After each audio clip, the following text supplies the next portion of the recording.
নিরামিষের দিনে একবার এই পদ্ধতিতে দই বেগুন বানিয়ে দেখো, এটি হার মানাবে আমিষের স্বাদকেও। দই বেগুন বানানোর জন্য আমরা সবার প্রথমে বেগুনগুলিকে লম্বা লম্বাভাবে কেটে নেব। রান্নার সমস্ত উপকরণ পরিমাণ সহ আমি ডেসক্রিপশন বক্সে মেনশন করে দিয়েছি, ওখান থেকে চেক করে নিতে পারো। এরপর এটিকে লবণ, হলুদ ও কাশ্মীরি লঙ্কার গুঁড়ো দিয়ে ম্যারিনেট করে মিনিট 5 মতো রেস্ট করব।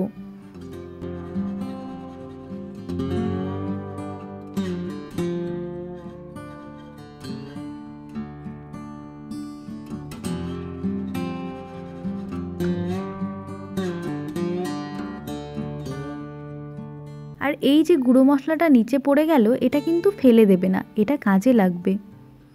কড়াইতে বেশ কিছুটা সরষের তেল গরম করে এতে আমরা একে একে আগে থেকে ম্যারিনেট করা বেগুনগুলি দিয়ে দেব।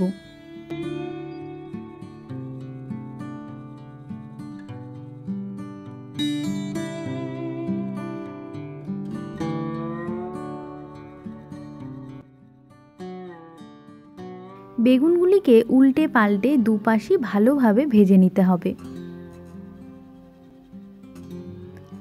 আর এদিকে যখন বেগুনগুলি ভাজা হচ্ছে, আমরা একটা স্পেশাল মিক্স বানাবো। এটার জন্য আমরা টক দইতে কিছুটা চিনি ও 2 চামচ বেসন দিয়ে ভালোভাবে ফেটিয়ে নেব। এখানে বলে রাখি, দইয়ে বেসন বা আটা ময়দা যে কোনোটা দিলেই হবে, তবে বেসন দিলে গ্রেভির ফ্লেভারটা আরও ভালো হয়। আর বেসন দইয়ে অ্যাড করলে দইয়ে কোনো লাম্পস থাকে না। এদিকে বেগুনগুলি প্রায় ভাজা হয়ে গেছে। এই স্টেজে আমরা বেগুনগুলিকে কড়াই থেকে তুলে সাইডে রেখে দেব। ওই একই কড়াইতে সামান্য 5 ফোড়ন, একটা তেজপাতা ও 2টো শুকনো লঙ্কা ফোড়ন দিয়ে বেশ কিছুক্ষণ হালকা নেড়ে নেব।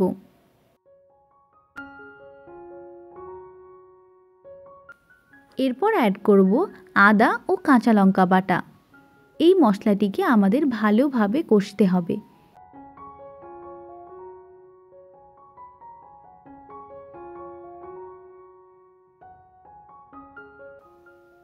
এর জলটা কিছুটা শুকিয়ে গেলে এর মধ্যে সামান্য জিরে ও ধনে গুঁড়ো অ্যাড করব। এটাকে কনস্ট্যান্টলি নাড়িয়ে যেতে হবে যাতে না নিচ থেকে লেগে যায়। এরপর আমরা আগে থেকে বানিয়ে রাখা দইয়ের মিশ্রণটা এর মধ্যে অ্যাড করে দেব। দইটা যেহেতু বেসন দিয়ে ফেটিয়ে রাখা ছিল, তাই দইয়ে কোনো লাম্পসই আসবে না।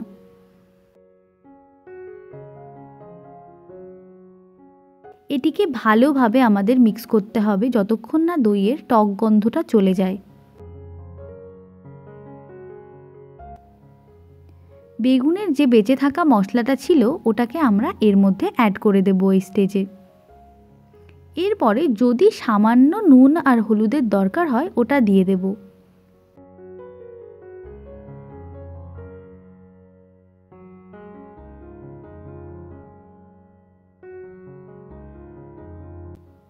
এখানে আমি খুবই সামান্য পরিমাণে লঙ্কা ও হলুদ গুঁড়ো ব্যবহার করছি।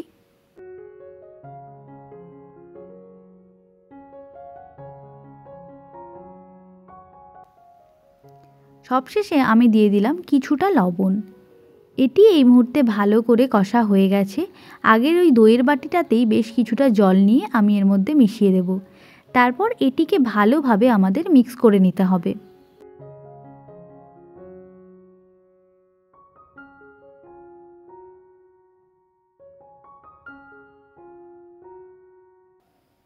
গ্রেভিতে একটা বয়েল চলে এলে আমাদের এটাকে আরও একবার ভালোভাবে মিশিয়ে আগে থেকে ভেজে রাখা বেগুনগুলি এর মধ্যে অ্যাড করে দিতে হবে।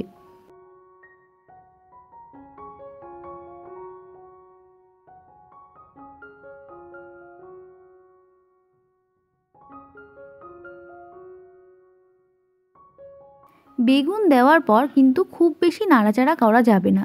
হালকা হাতে সাইড দিয়ে গ্রেভিটা বেগুনের ওপরে আমরা মিশিয়ে দেব। আর এখানে আমরা অ্যাড করব একটা দারুণ স্পেশাল জিনিস, সেটা হলো আমুল দুধ। এখানে আমি সামান্য উষ্ণ গরম জল ও 2 চামচ আমুল দুধ ব্যবহার করেছি। এটা দেওয়ার কারণে দইয়ের টক ভাবটা খুব সুন্দরভাবে ব্যালেন্স হয়ে যায় আর গ্রেভিটাও দারুণ ক্রিমি হয়। এরপর আমি ওপর থেকে কিছুটা গরম মশলা ছড়িয়ে দিয়েছি। এটিকে ভালোভাবে মিক্স করে নেওয়ার পর আমাদেরকে আরও বেশ কিছুক্ষণ গ্রেভিটাকে কুক করতে হবে। শেষে কিছুটা ঘি আমি অ্যাড করে দিলাম, আর ওপর থেকে 2টো চেরা কাঁচা লঙ্কা ও ধনেপাতা দিয়েই এটি পরিবেশনের জন্য এক্কেবারে রেডি। এই পদ্ধতিতে একবার দই বেগুন বানিয়ে দেখুন, এক থালা ভাত নিমেষেই শেষ হয়ে যাবে। আর ভিডিওটি ভালো লাগলে সঙ্গে থাকুন।